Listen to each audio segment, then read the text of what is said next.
दोस्तों नमस्कार, मैं हूं सुरेंद्र कुमार।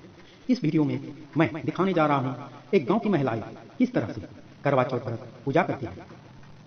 कार्तिक मास की कृष्ण पक्ष की चतुर्थी तिथि में करवा चौथ मनाया जाता है।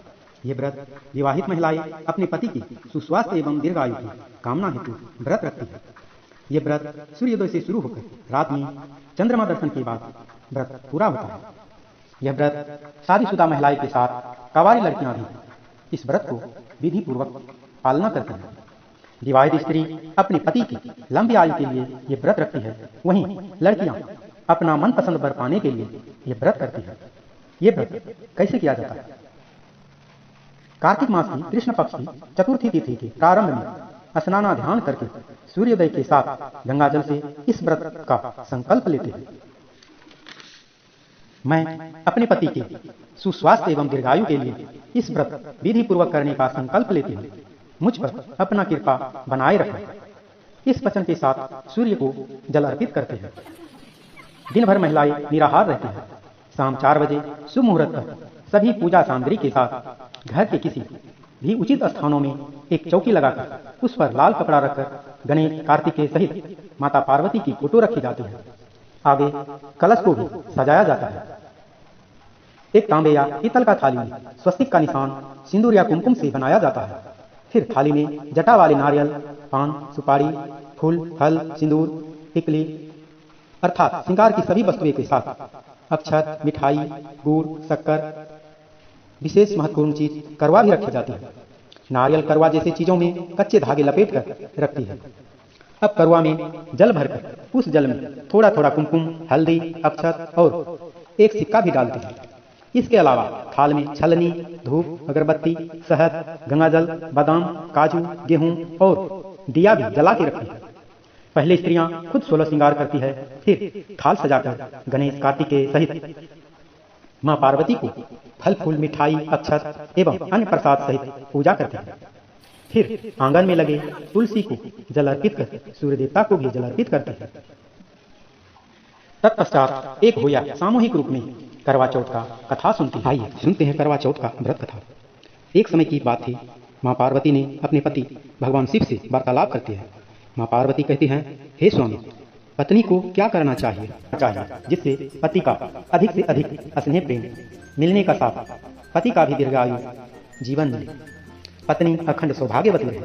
फिर भगवान शिव ने मां पार्वती से कहा, इसके लिए देवी कार्तिक मास की कृष्ण चतुर्थी तिथि को विधि पूर्वक जो स्त्री व्रत रखेगी उसे ये फल प्राप्ति होगी, वो अखंड सौभाग्यवती होगी।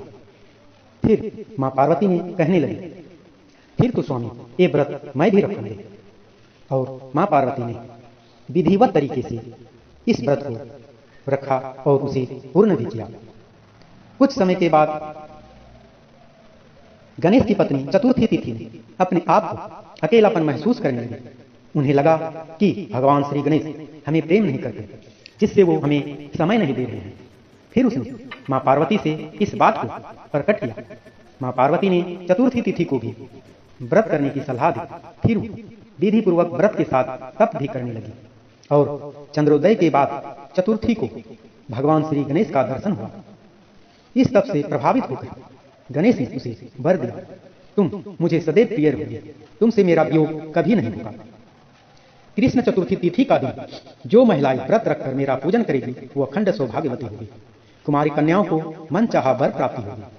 इसी पर्व का अनुसरण कर द्रौपदी ने अर्जुन के लिए विधि पूर्वक इस व्रत को किया था और वो अखंड सौभाग्यवती है। कालांतर में इंद्रप्रस्थ देश में वेद शर्मा नामक एक विद्वान ब्राह्मण रहता था। उसका 7 पुत्र और 1 पुत्री हुई। 7 भाइयों का एक लौती लाडली बहन वीरावती। समय का साथ वीरावती जवान हुई। विधि पूर्वक उसका विवाह कर दिया गया। वो खुशी खुशी रहने लगे। कार्तिक मास का समय उसे अपने भाइयों का याद आया और वो भाइयों से मिलने इंद्रप्रस्थ चली आई। कुछ दिनों में करवा चौथ आ गया। फिर वीरावती भी अपनी 7 भाभियों का साथ करवा चौथ का व्रत करने लगी। वीरावती को भूख बर्दाश्त नहीं हो रही थी। लाडली बहन को भूख से छटपटाते देख भाइयों ने खाने का आग्रह किया तो वीरावती बोली, जब तक मैं चांद को न देख लूं तब तक अन्न जल ग्रहण नहीं करूंगी। फिर भाइयों ने सोचने लगा। फिर पहाड़ी के पीछे लकड़ियां जलाकर उजाला कर दिया और बहन से कहने लगा, देख बहना, चांद निकल आया है। बहन बीरावती ने भी उजाला को देख चांद समझकर अर्घ दिया और भोजन करने लगी। जैसे ही बीरावती भोजन का पहला निवाला मुंह में लिया, उसे छींक आ गई।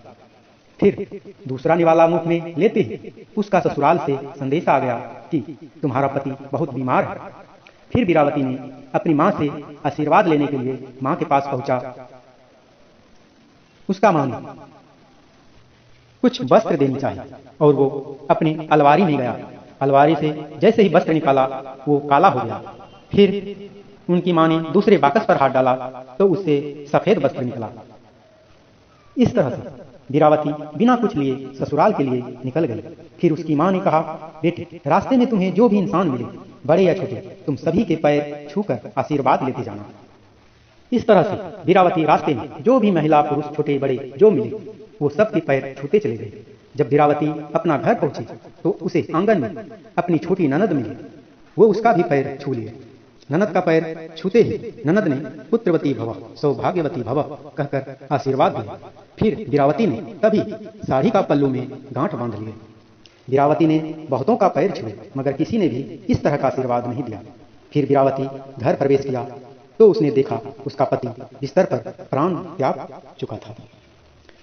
पति का मृत्यु से वो बहुत रोई, चिल्लाई।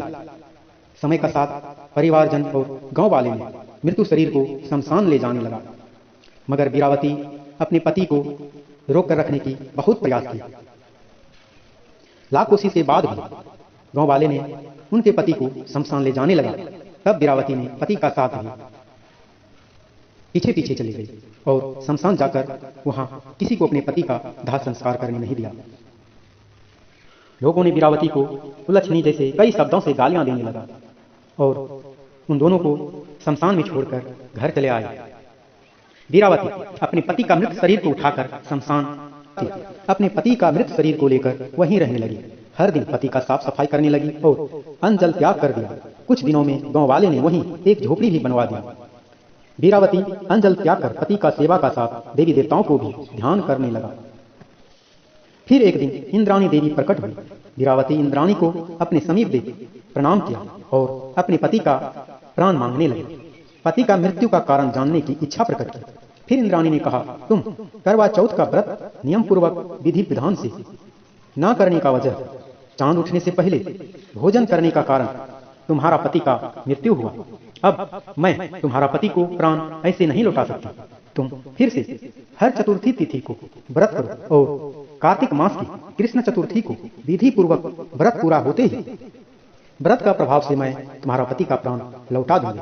फिर बीरावती कहे अनुसार हर महीने की 2 चतुर्थी को व्रत रखती और विधि पूर्वक उसका पालना करती। इस तरह से वो 1 वर्ष तक अपने मृतक पति का सेवा करती रही, व्रत भी करती रही। फिर कार्तिक मास की चतुर्थी तिथि को जब उसने व्रत रखा, विधि पूर्वक पालन किया और व्रत पूर्ण हुआ, तब कहे अनुसार इंद्राणी देवी प्रकट हुई और उसका पति को अपने आशीष से जीवन दान दिया। कुछ ही पलों में उसका पति उठ बैठा। फिर पूछने लगा पत्नी से, मैं यहाँ कैसे आया? पत्नी ने अपने पति को सारा वृत्तांत सुनाया। इस तरह से करवा चौथ का विधि पूर्वक व्रत पूर्ण करने से पति का सारा कष्ट दूर होता है। किसी तरह से बीरावती का ससुराल में मालूम हुआ कि बीरावती ने अपने पति का जान वापस ले आया, वो जिंदा हो गया। फिर उनके सास ससुर आदर पूर्वक उसे अपने घर ले आया और बीरावती सुखी सुखी रहने लगी। समय का साथ उसका एक पुत्र का जन्म हुआ। उसका नंद ने जो आशीर्वाद दिया था, सौभाग्यवती भव, पुत्रवती भव, वो इस व्रत से पूरा हो गया। तो माताओं, बहनों और भाभीओं, ये था प्राचीन काल से चले आ रही करवा चौथ का व्रत कथा। नमस्कार, सुस्वागत। व्रतालु महिलाएं चंद्रोदय के साथ चंद्र पूजन करते हैं, फिर छन्नी में चांद को देखकर अपने पति का हाथों पानी पीकर व्रत पूर्ण करते हैं। दोस्तों, ये था आमगाछी डेयरी हमारा गाँव हमारा संस्कृति का प्रस्तुति। अगर वीडियो अच्छा लगे तो लाइक और शेयर जरूर करें।